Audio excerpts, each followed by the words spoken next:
बच्चों जो next topic है यहाँ पर क्लासिफिकेशन सॉरी कोलॉइडल सॉल्यूशंस में वो है क्लासिफिकेशन ऑफ कोलॉइड्स कि कोलॉइड्स को आप किस प्रकार से क्लासीफाई कर सकते हैं, how we can classify the colloids. Actually there are number of criterias on the basis of which colloids can be classified. अगर हमें कोलॉइड्स को क्लासीफाई करना है तो कोलॉइड्स को क्लासीफाई करने के बहुत सारे क्राइटेरियाज हैं।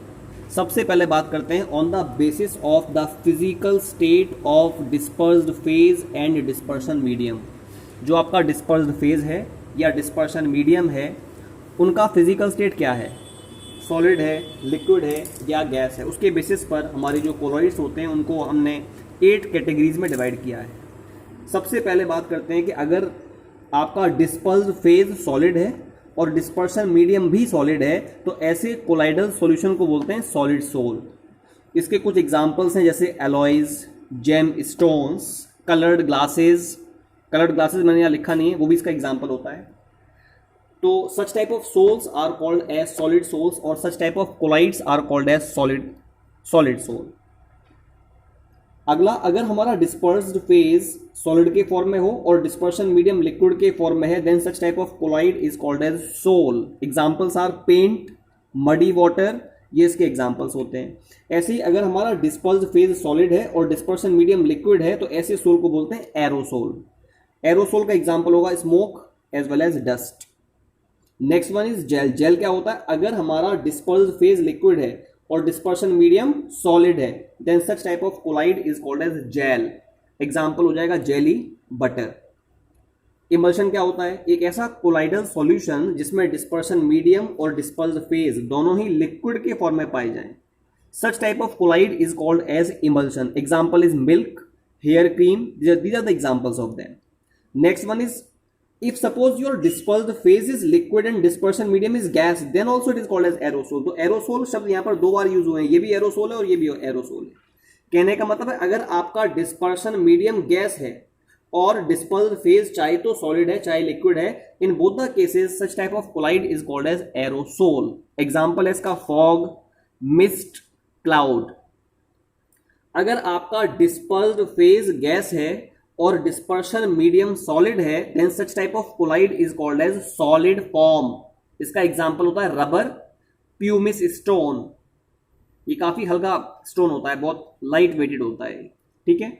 अगर आपका डिस्पर्स्ड फेज गैस होता है और डिस्पर्शन मीडियम लिक्विड है then such type of colloid is called as form. तो उसको फॉर्म कहते हैं। एग्जांपल है शेविंग क्रीम, सोप, लेथर, ये इसके एग्जांपल्स होते हैं। तो ये मैंने आपको बताया कि जो आपके कोलाइड्स हैं उनको हमने क्लासीफाई किया on the basis of the physical state of dispersed phase and dispersion medium into 8 different categories. अब क्वेश्चन इसमें कैसे आता है, क्वेश्चन आता है कि अगर सपोज 2 तरीके से क्वेश्चन आएगा। एक तो पूछ लेंगे आपसे सोल में कौन सा डिस्पर्स्ड फेज है, कौन सा डिस्पर्शन मीडियम है, जेल में डिस्पर्स्ड फेज क्या है या डिस्पर्शन मीडियम क्या है, या आपसे पूछेंगे अगर कोई कोलाइडल सॉल्यूशन ऐसा है जिसमें डिस्पर्स्ड फेज सॉलिड है और डिस्पर्शन मीडियम भी सॉलिड है तो उस कोलाइड को क्या बोलते हैं, सॉलिड सोल। तो इस तरह के क्वेश्चंस एग्जाम में आते हैं, मतलब आपको किस पर्टिकुलर कोलाइड में डिस्पर्स्ड फेज क्या है और डिस्पर्शन मीडियम क्या है, इस तरह के क्वेश्चंस आते हैं एग्जाम में। अब एक शब्द यूज होता है सोल।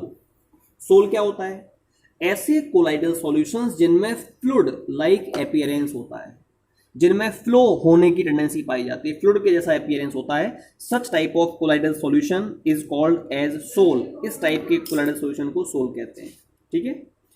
अब तो ये तो हो गया first classification on the basis of physical state of dispersed phase and dispersion medium, ठीक है।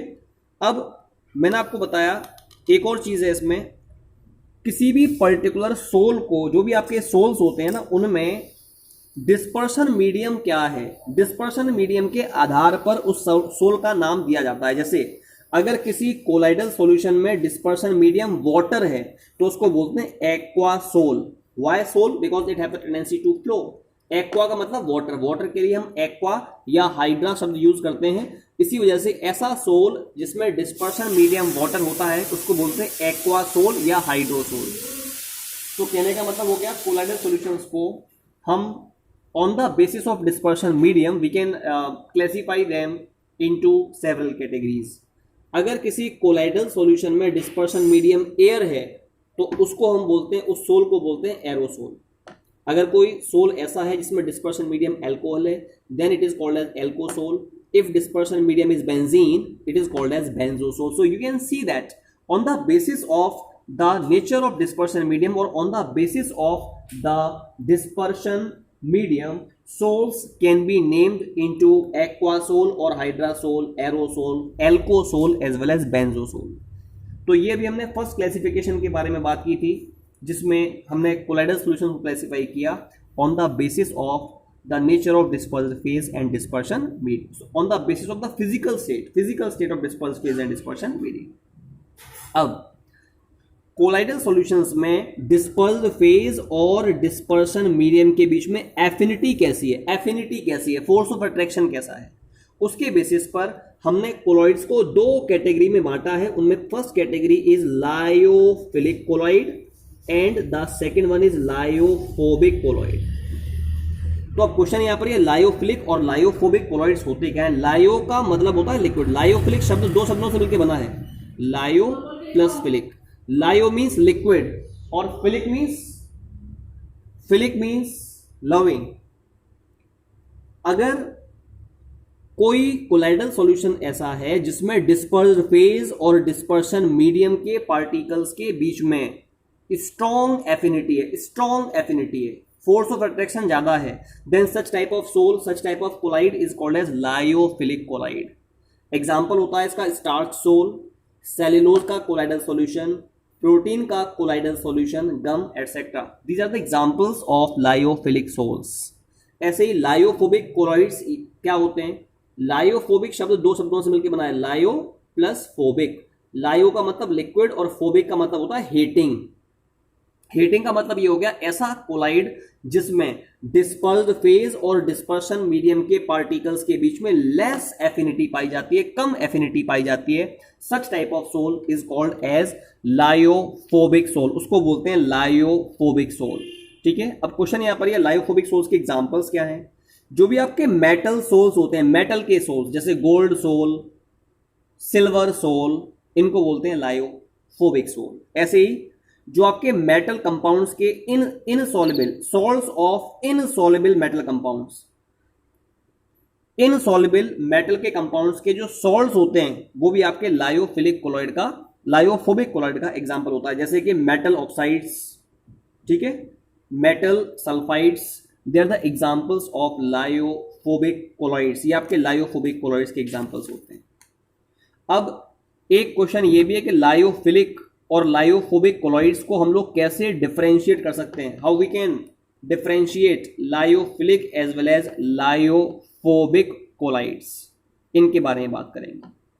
लायोफिलिक का मतलब है लायो प्लस फिलिक, मतलब इनमें लायोफिलिक कोलॉइड्स में डिस्पर्स्ड फेज और डिस्पर्शन मीडियम के पार्टिकल्स के बीच में मोर एफिनिटी पाई जाती है, जबकि लायोफोबिक सोल्स में डिस्पर्स्ड फेज और डिस्पर्शन मीडियम के पार्टिकल्स के बीच में लेस एफिनिटी पाई जाती है. ये पहला डिफरेंस है इनकी डेफिनेशन के बेसिस पर.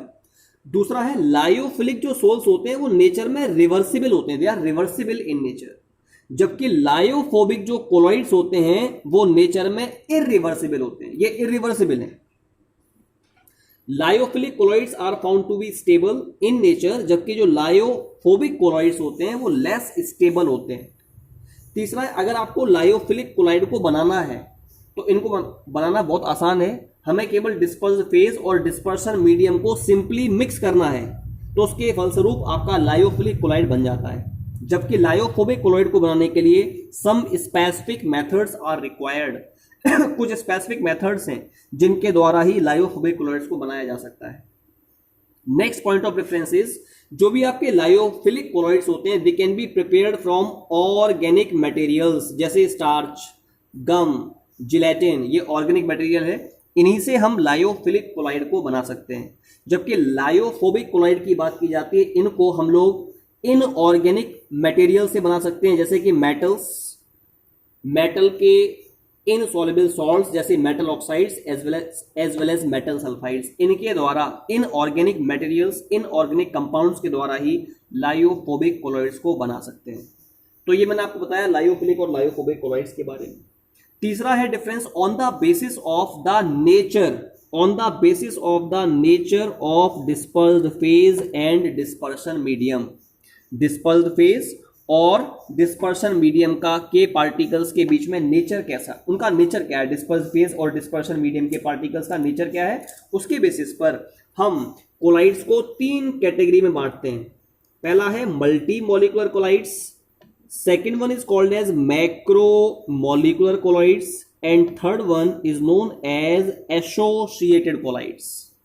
एक्चुअली ये हमने क्लासिफिकेशन किया है कोलाइड्स का on the basis of the nature of dispersed phase and dispersion medium। अब क्वेश्चन यहां पर यह है कि मल्टी मॉलिक्यूलर कोलाइड्स क्या होते हैं। इस प्रकार के जो कोलाइड्स होते हैं वो उन पार्टिकल्स से मिलके बने होते हैं जिनमें पार्टिकल्स का साइज 1 नैनोमीटर से कम होता है। तो ऐसे पार्टिकल्स जिनका साइज 1 नैनोमीटर से कम है वो आपस में एक दूसरे के साथ एग्रीगेट करते हैं, एसोसिएट होते हैं। से ये छोटे छोटे पार्टिकल्स आपस में एसोसिएट होंगे और एसोसिएट होने के बाद में they tend to form the particle of colloidal range.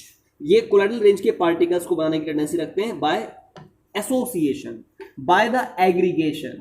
Is it okay? And such type of colloid formed which are made up of very small particles that is less than 1 nanometer, such colloids are called as multi-molecular colloids। इनको multi-molecular colloids कहा जाता है। जैसे example है sulphur sol, sulphur का सोल, gold sol, they are the examples of multi-molecular colloids।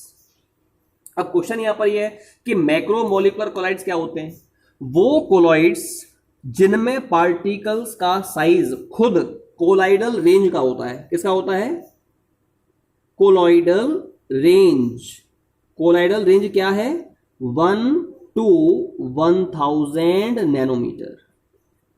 मतलब वो कोलाइड्स जिनमें पार्टिकल्स का साइज 1 नैनोमीटर से 1000 नैनोमीटर के बीच में होता है, such type of colloids formed are called as macromolecular colloids. उनको मैक्रोमोलिकुलर कोलाइड्स कहा जाता है। जैसे starch, protein, cellulose, polyvinyl chloride, PVC, nylon, ये सारे के सारे एग्जाम्पल्स हैं मैक्रोमोलिकुलर कोलाइड्स के। इसके बाद तीसरी कैटेगरी है वो है एसोसिएटेड कोलाइड्स। क्या होते हैं एसोसिएटेड कोलाइड्स? कुछ सब्सटेंस ऐसे होते हैं जिनको अगर हम लो कंसंट्रेशन में लें तो वो इलेक्ट्रोलाइट की तरह वर्क करते हैं। उनमें टेंडेंसी होती है to get dissociated into their ions. लेकिन अगर आप उनकी कंसंट्रेशन बढ़ाएं, किससे अधिक, एक कंसंट्रेशन होता है which is called as CMC. CMC इसका मतलब होता है, सी का मतलब क्रिटिकल मिसलाइजेशन कंसंट्रेशन, इसकी फुल फॉर्म है क्रिटिकल मिसलाइजेशन एसए कंसंट्रेशन। ठीक है, इससे अधिक हम कंसंट्रेशन करें और इसका टेम्परेचर हम बढ़ाएं क्राफ्ट टेम्परेचर से अधिक। ये क्राफ्ट टेम्परेचर मैंने बताया कुछ केमिकल सब्सटेंस ऐसे होते हैं जो लो कंसंट्रेशन में तो इलेक्ट्रोलाइट की तरह से वर्क करते हैं, लेकिन अगर आप इनकी कंसंट्रेशन को बढ़ाएं more than critical micellization concentration और टेम्परेचर बढ़ाएं more than the craft temperature, तो आपके जो मॉलिक्यूल्स होते हैं ना उनमें टेंडेंसी होती है आपस में एक दूसरे के साथ एसोसिएट होने की, to form a large cluster of molecule. तो जो लार्ज क्लस्टर बना है मॉलिक्यूल का on rising the temperature more than Krafft temperature and on increasing the concentration more than that of CMC, तो इस प्रकार का जो कोलॉइड बनेगा उसको हम लोग बोलेंगे एसोसिएटेड कोलॉइड। क्या बोलेंगे? Associated colloid.